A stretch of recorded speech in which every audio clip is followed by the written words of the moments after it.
হে everyone, আমি alpha. তো আবারও একটা গার্ডেনিংয়ের ভিডিও নিয়ে চলে এসেছি আপনাদের সঙ্গে শেয়ার করতে।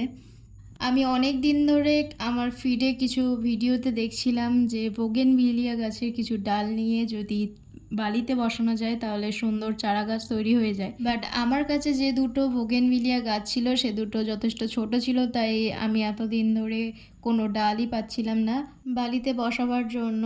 তবে কিছুদিন আগেই একটা ভিডিওতে আপনাদের সঙ্গে শেয়ার করেছিলাম আমার বোগেনভিলিয়া গাছের কিছু ডাল আমি কেটে দিয়েছিলাম বড় হয়ে যাওয়ার জন্য। তো সেই ডালগুলোই আমি তার পরের দিন কিছু বালিতে বসিয়ে দিয়েছিলাম। এর আগেও আমি একটা অন্য ফুল গাছের ডাল এনে আমি বালিতে বসিয়েছিলাম, তবে সেই সময় প্রচণ্ড বৃষ্টি হচ্ছিল।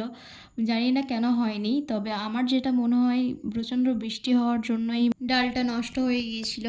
তাই আমি এবারে করে আবারও বসিয়ে দিচ্ছি বোগেনভিলিয়ার ডাল নিয়ে, কারণ এই সময় তেমন একটা বৃষ্টি হচ্ছে না। ডালগুলো বসিয়েছি আমি প্রায় 1 থেকে 1.5 সপ্তাহ মতো হচ্ছে। তো এর মধ্যে কিছু কিছু ছোট ছোট পাতাও বেরিয়েছে, তো আমি এর আপডেটটাও আপনাদের সঙ্গে খুব তাড়াতাড়ি শেয়ার করব। ডালগুলোতে আমি কোনো রকম রুট হরমোন বা অ্যালোভেরা জেল কিছুই ইউজ করিনি, জাস্ট নর্মালি বসিয়ে দিয়েছি। আর মাঝে মাঝে বালিটা শুকিয়ে গেলে অল্প অল্প করে জল দিয়ে দিই। তো এইভাবেই মোটামুটি কিছু কিছু পাতা তো বেরিয়েছে, দেখা যাক চারাগুলো তৈরি হয় কিনা। আর এখানে আমি বোগেনভিলিয়া 2 রকমের ডাল নিয়েছি, একটা ডক্টর রাও আর একটা শুভ্রা। তো দেখা যাক চারাগুলো তৈরি হয় কিনা। আজকে ভিডিওটা এই পর্যন্ত, দেখা হচ্ছে নেক্সট কোনো ভিডিওতে।